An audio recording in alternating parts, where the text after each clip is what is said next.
Selamat malam pemirsa, mari kita menjauh sejenak dari hiruk-pikuk politik, menjauh dari bermacam polemik dengan Pancasila dan Konstitusi sebagai referensi. Kita berdiskusi untuk perbaikan negeri, membahas beragam isu kebangsaan, bukan kepentingan pribadi, kelompok ataupun golongan. Visi Negarawan, program talk show yang mewadahi gagasan luar biasa, duduk bersama untuk memecahkan berbagai persoalan bangsa. Dan apa tema diskusi kita pekan ini? Berikut rangkumannya untuk Anda.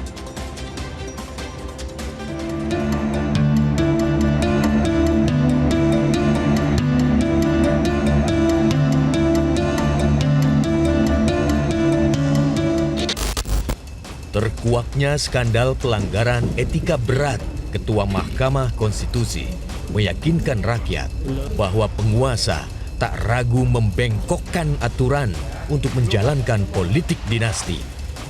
Menurut filsuf Jerman Immanuel Kant, moralitas religius merupakan kepatuhan manusia terhadap kehendak dan perintah Tuhan. Moralitas harus diletakkan pada kasta tertinggi di atas persoalan politik atau ekonomi. Namun belakangan tercium aroma rekayasa politik dan hukum oleh penguasa, sehingga tingkat kepercayaan rakyat anjlok sedalam-dalamnya. Berbagai wacana yang terkait penguasa kini kerap ditanggapi rakyat secara skeptis, bahkan sinis. Perumusan tata kelola kota Jakarta selepas status ibu kota negara jadi salah satu agenda yang tengah tajam disoroti warga. Wacana mengubah mekanisme pilkada menjadi penunjukan istana, misalnya, dianggap masyarakat tak lebih dari upaya bagi-bagi jabatan untuk kelompok atau keluarga penguasa. Begitu pula rencana pembentukan Dewan Kawasan Aglomerasi. Wacana wakil presiden memimpin Dewan Kawasan Aglomerasi banyak dituding terkait erat kepentingan politik dinasti, padahal politik semestinya menjadi alat untuk mewujudkan kesejahteraan rakyat.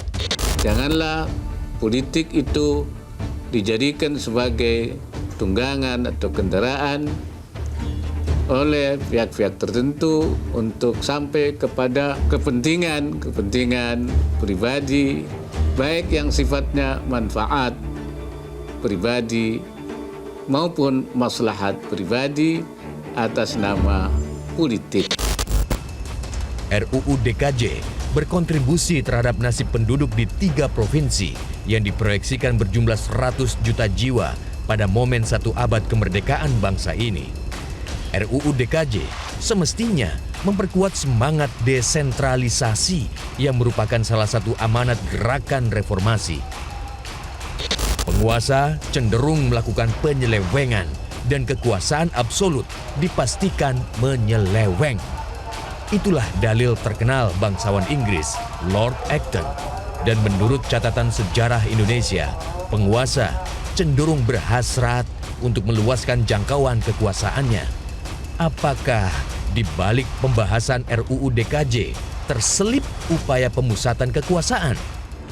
Di atas segala perdebatan ini, Yaitu keteladanan, kepantasan, kepatutan, itu kan bisa kita rasakan. Jadi semangatnya kita membuat undang-undang itu adalah untuk menuntun kita ke arah kebajikan, ke arah keadilan, ke arah kepastian hukum itu sendiri. Bukan sebaliknya. Nah, disinilah bangun kesadaran yang paling pokok.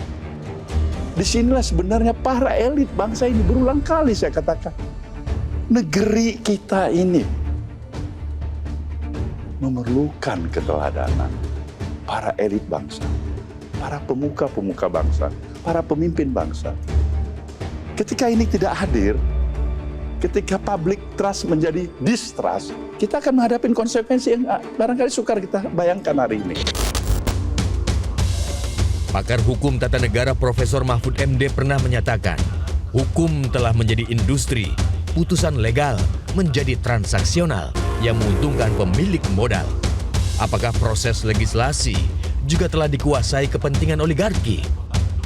Filsuf Inggris John Locke mendalilkan, legitimasi pemerintahan berasal dari persetujuan rakyat. Dalam sistem demokrasi perwakilan, aspirasi rakyat semestinya berkumandang melalui para anggota dewan yang terhormat di Senayan. Namun pengalaman menunjukkan produk legislasi dan suara masyarakat justru kerap bertentangan.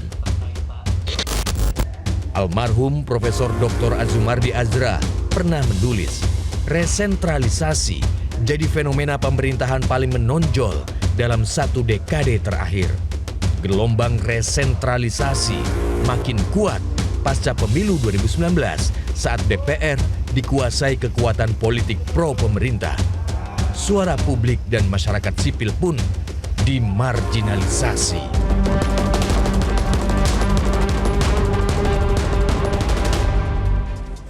Pemirsa, desentralisasi merupakan salah satu amanat reformasi 32 tahun rezim Orde Baru berkuasa.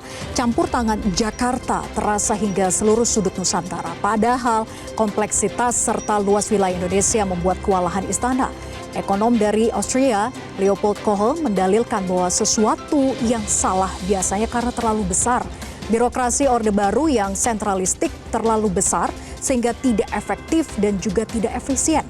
Desentralisasi berarti memberi otoritas, kekuatan politik, dan pengelolaan keuangan kepada pemerintah daerah agar lebih cocok dengan karakter dan kebutuhan masyarakat setempat. Dengan segala plus dan minusnya, apakah desentralisasi memang harus kita pertahankan? Dan bagaimana kaitan desentralisasi dengan demokrasi? Cendekiawan Perancis Tocqueville menjelaskan bahwa desentralisasi tidak hanya soal administrasi negara. Desentralisasi juga membuat masyarakat sipil berpeluang untuk ambil bagian dalam pembuatan kebijakan publik dan mengekspresikan kebebasan untuk menyeimbangkan kebijakan pemerintah pusat. Memadamkan resentralisasi kekuasaan adalah tema diskusi kita malam hari ini. Dan sudah hadir 3 narasumber, yaitu Guru Besar Ilmu Pemerintahan Profesor Dr. Jo Hermansyah Johan, kemudian mantan Menteri PPN Kepala Bappenas Andrinov Caniago, kemudian Managing Director Paramadina Public Policy Institute Ahmad Hoirul Umam PhD. Selamat malam Bapak-Bapak. Selamat malam. Terima kasih sudah hadir di Visi Negarawan. Kita akan mulai diskusi usai jeda. Tetaplah bersama kami di Visi Negara.